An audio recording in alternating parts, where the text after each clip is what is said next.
Sigue escuchando divoxradio.com.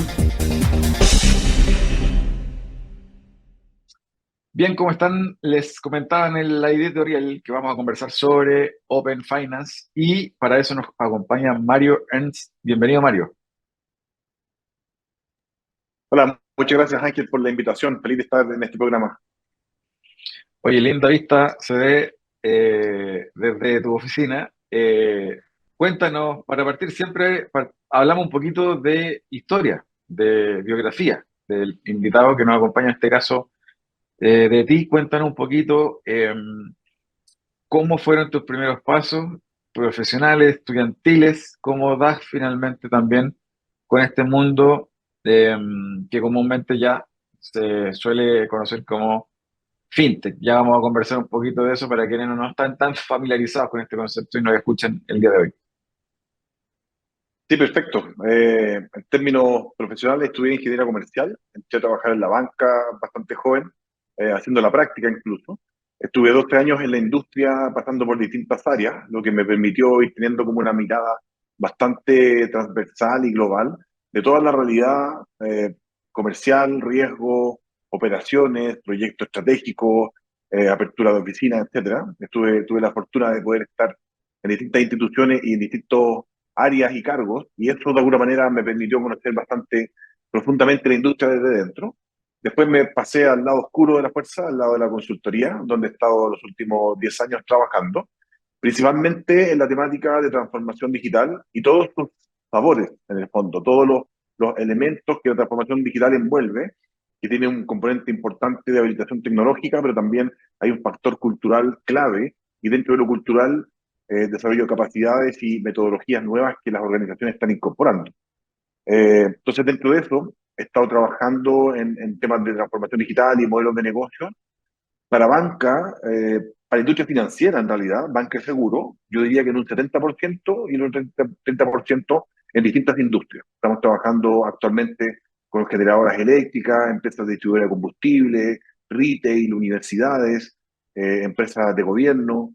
Entonces, de alguna forma hemos ampliado a multiindustria, pero siempre yo diría concentrado en un 60-70% del sector financiero. Mario, ¿qué fue aquello que dio luces al perfilamiento de tu carrera, más allá de que te tocó entrar desde joven a la banca, pero cuando estando ya en la banca tradicional, eh, tuviste que mirar estas nuevas tendencias que implicaba el mundo startup metiéndose, tratando de competir, de tomar una tajada del mundo de la banca tradicional? ¿Cómo fueron esos albores? ¿Cómo fueron esas primeras luces que viste, que te dieron a entender, oye, acá está pasando algo que parece interesante de mirar? Sí, esa parte de la historia yo creo que es clave, es central, porque estando en la banca tradicional y pensando que iba a jubilarme en la banca tradicional, tuve la oferta de poder crear un área de consultoría en un instituto que es de la Asociación de Banco, que era de la Asociación de Banco porque ahora lo están cerrando. Entonces la idea era poder crear un área de consultoría que lograra mayor vinculación entre este brazo educativo de los bancos y la banca tradicional. De alguna forma como que se había estado separando los últimos años. Entonces este brazo educativo que en algún momento, 70 años atrás, tenía sentido, de hecho se creó esa institución en el Banco Central hace 70, 80 años atrás, y tenía sentido en ese momento, pero en el tiempo se fue como separando, la banca se empezó a especializar y de alguna manera como que no había una oferta atractiva para la banca desde esa institución que era de los bancos. Entonces me invitan a ese proyecto, que era un proyecto bien interesante de crear esta área nueva, así que me fui desde el banco que estaba en ese momento, que era el BBVA, me fui a crear este proyecto, y estando en este proyecto y reflexionando con el rector del instituto, cuál podía ser en el fondo las temáticas que podíamos llevar como propuestas de valor hacia los bancos. Y lo que nos decidimos, y yo creo que ese fue el punto inicial, el punto de quiebre, decidimos ir a buscar afuera. Dijimos, ¿sabes qué? En vez de inventar la rueda, vamos a recorrer el mundo, algunos eventos y congresos internacionales, para poder ver qué se está escuchando afuera y qué tendencias podríamos traer. Y ahí fue cuando por primera vez escuché el concepto de transformación digital, ahí fue cuando aprendí de las criptomonedas, de blockchain, y de todos los cambios de modelos de negocio que se venían. En esa época muy incipiente, y solamente en países desarrollados y en grandes corporaciones, tenían iniciativas de innovación abierta, estaba discutiendo si las fintech eran competidores o colaboradores, había una mirada bastante hostil en ese momento frente a las fintech que se veían como competidores no regulados. Entonces, de alguna forma, ahí como que vi este mundo que hoy día es bastante común y todos ya lo conocemos muy bien, pero en esa época no se escuchaba de eso en Chile. Entonces, traje esa información, traje ese contenido, empecé a reunirme con los bancos, a armar los primeros programas de capacitación en esa materia, el tema de la agilidad también estaba bien incipiente, partiendo. Entonces ahí como que empecé en el fondo desde la propuesta de valor de consultoría, principalmente formación, empecé a trabajar desde la banca como proveedor de la banca. Y a partir de eso me di cuenta que había una oportunidad grande, no solamente de acompañar a los procesos de formación, sino que era mucho más amplio. O sea, realmente había una necesidad importante y la ola se estaba recién como creando. Entonces entramos nosotros al principio de la ola y cuando explotó, porque cuando al principio conversábamos de transformación digital con los bancos, como que me miraban y me decían, ya, súper interesante como conocimiento general, como cultura general, pero estamos en otra. O sea, en el fondo esto es como futurista, lo veían futurista. Y de repente en 2 años explotó y todos querían transformación digital, contrataron gerentes de transformación digital, áreas, células, y todos los consultores llegaron con todas sus propuestas en el fondo, y nosotros tuvimos la posibilidad de poder estar un poquito antes en la formación de esa ola. Entonces ya teníamos algunos proyectos en el cuerpo que nos permitían tener experiencias con las cuales ir compartiendo con los nuevos clientes. Entonces, en el fondo ese fue el origen y eso se fue abriendo luego con la vinculación con el mundo fintech y empecé a conocer distintos actores y distintas organizaciones en Latinoamérica que de alguna manera me fue cautivando este tema de la mezcla entre startups, fintech, innovación, agilidad, compañías tradicionales que están cambiando, nuevos competidores, todo este mundo como diverso, de alguna forma como que me fue cautivando y hoy día con cambios regulatorios en la mayoría de los países, principalmente en Chile, que ya lo estamos incorporando, genera un escenario propicio para poder aportar en este concepto.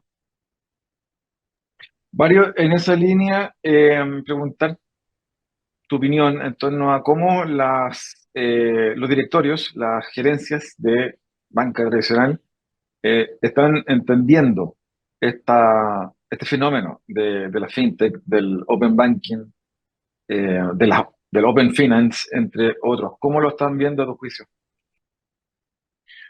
Todos ya lo vieron. Al principio siempre hay unos vanguardistas que en el fondo van tomando la delantera. Hoy ya es una realidad súper transversal y súper conocida.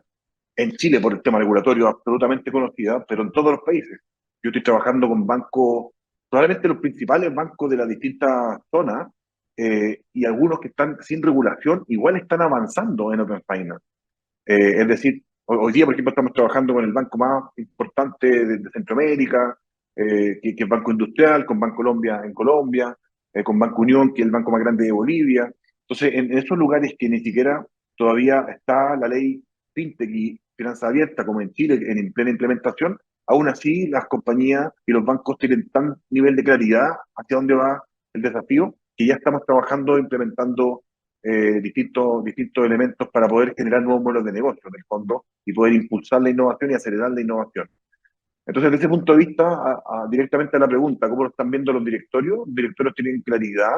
Hoy día, hace algunos años atrás la respuesta habría sido distinta, pero hoy día, post pandemia, todos tienen claridad de que esto es una realidad, de que esto se está acelerando fuertemente. Hoy día están llegando actores competitivos gigantes. En Chile ya tenemos la operación abierta de Revolut, que es un banco digital fintech de Reino Unido, que tiene 30 millones de clientes.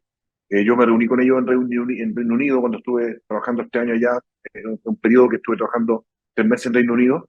Me reuní con ellos y ellos me decían, nosotros no somos un banco, sino que lo que somos es una arquitectura tecnológica de datos y sobre esto montamos un negocio financiero.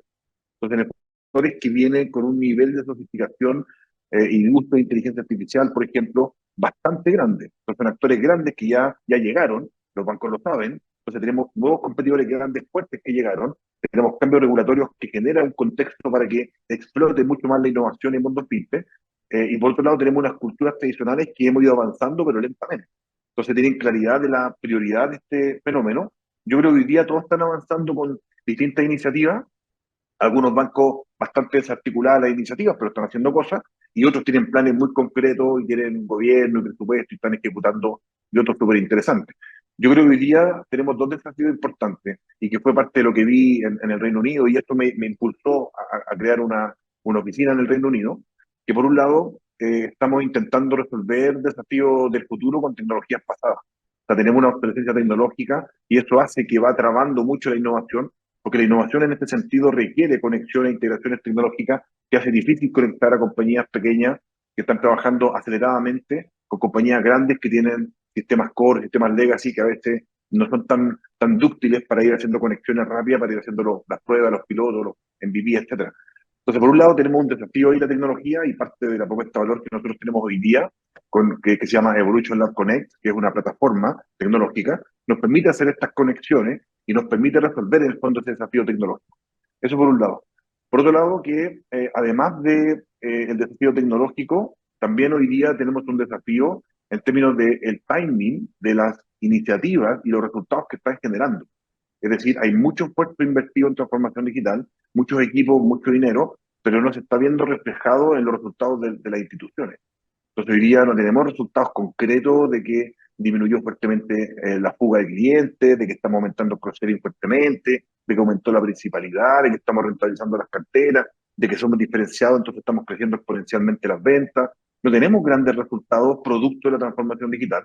Entonces, esto hace que se están cuestionando muchas decisiones y se están cuestionando áreas de innovación, se están cuestionando hojas de ruta, porque de alguna forma hay mucha plata invertida, pero eso no está generando el resultado que el directorio está esperando.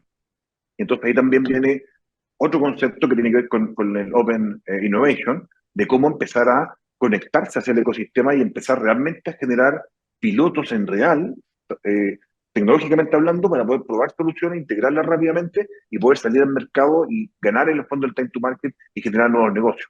Eso también es otro desafío importante, bueno, que también lo abordamos nosotros desde la oficina de Reino Unido, con un sandbox que permite hacer pruebas reales con la conexión con las fintech para la Open Innovation.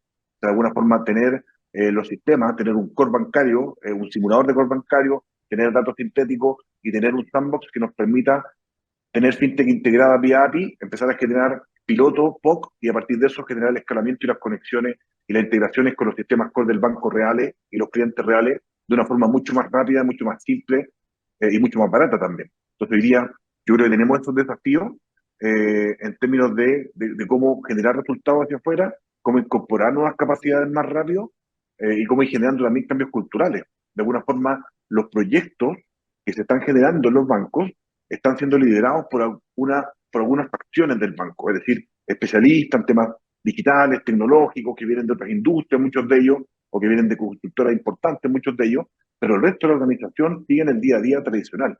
Y no hemos logrado, en el fondo, generar realmente una capa transversal, culturalmente hablando, que permita poder generar una organización más adaptativa. Hoy día la organización sigue todavía muy rígida, con una parte que está tratando de hacer cosas, pero le cuesta integrarse tecnológicamente y le cuesta integrarse culturalmente al resto del día a día del banco.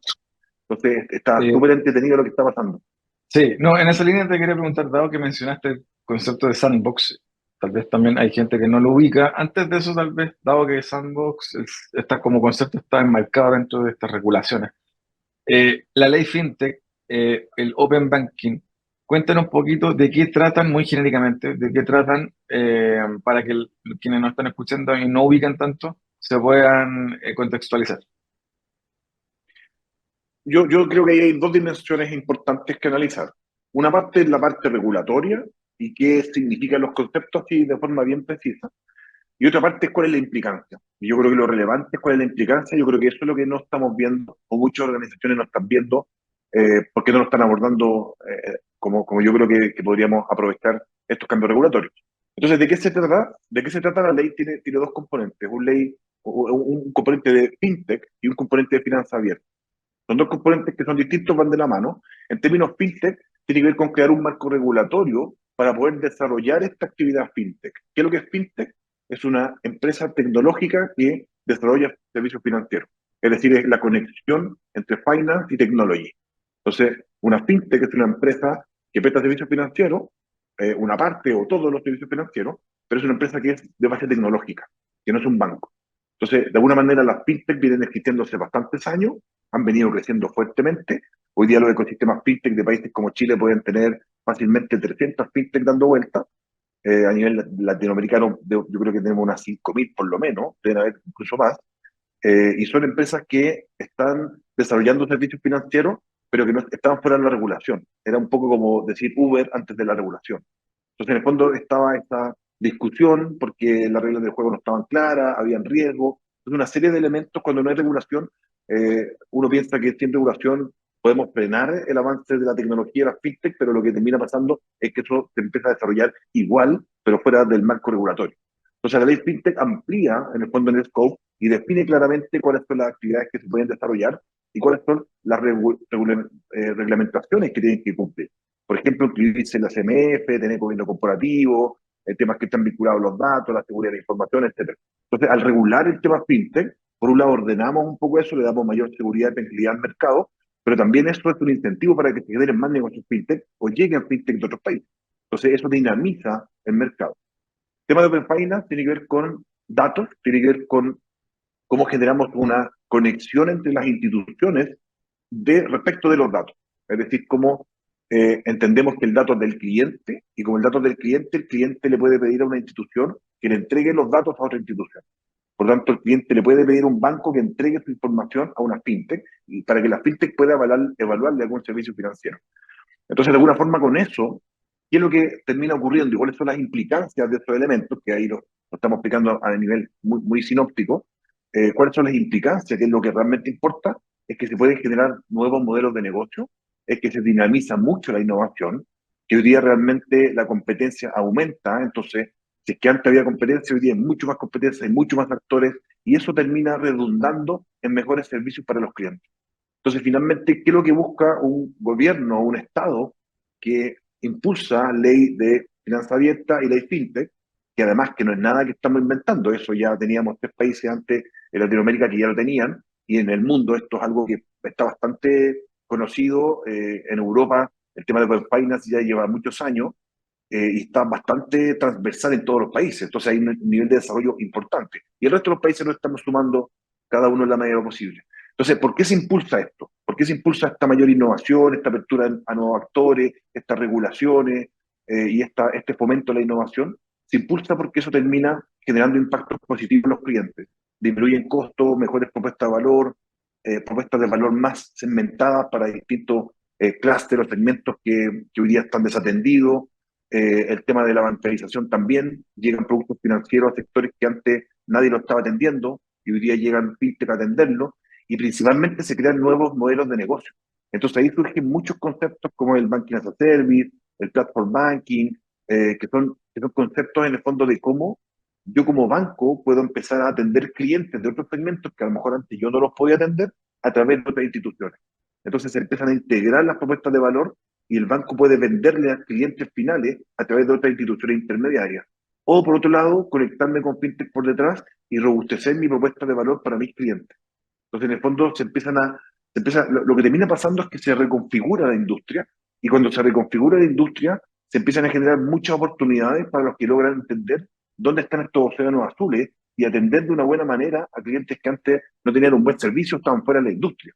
Entonces, hoy día se empieza como a abrir mucho esto, bueno, y por eso el Open Innovation, Open Banking, Open Finance, que tiene que ver con esta apertura a nivel de los datos, pero finalmente el dato termina siendo el core central del modelo y esto va a seguir ampliando hacia Open Society. Esta es la punta lanza de hacia dónde vamos como humanidad. Pero refiriéndonos específicamente a Open Finance, el tema de las conexiones, de las API, de los portales de desarrollo, etcétera, del sandbox, todo ese tipo de tecnologías que habilitan esto y con el marco regulatorio adecuado, finalmente lo que impacta es que se cambian modelos de negocio. Y desde ese punto de vista, la banca que lleva 700 años con un modelo de negocio bastante inalterable, que captaban fondos, prestaban fondos, maneja los riesgos, maneja los spreads, y que era un negocio que se fue agregando capas tecnológicas. Hoy día venden créditos por Internet, pero los créditos son los mismos hace 700 años. Entonces, de alguna manera, el modelo había estado bastante inalterable en 700 años, muy exitoso, pero hoy está en el punto de inflexión donde ese modelo se reconfigura y empiezan a surgir nuevos modelos. Y la pregunta es, ¿esos nuevos modelos los vamos a abordar desde la banca tradicional, que es una opción, o vamos a dejar el espacio para que lleguen otros actores digitales y en el fondo se tomen esa parte de la cadena? Eso es lo que está hoy día en discusión, por eso que está muy movido, no hay una una única solución hacia adelante, pero hay algunos patrones de cómo continuar bastante claros y eso es lo que estamos ayudando e impulsando a Buenísimo. nuestros clientes a desarrollar. Súper. Te quiero invitar a una breve pausa, igual que a nuestra audiencia, para que vayamos a un pequeño corte. Al regreso vamos a estar hablando sobre Open Finance, sobre también tu nuevo proyecto relacionado con Yuki, para que nos cuentes de qué trata, y obviamente los desafíos para la banca local. Un par de minutos, ya estamos de vuelta. Seguimos conversando con Mario Ernst acá en Divox Radio. Síguenos en las redes sociales, Instagram, Twitter, Facebook, LinkedIn, como @Divox Radio.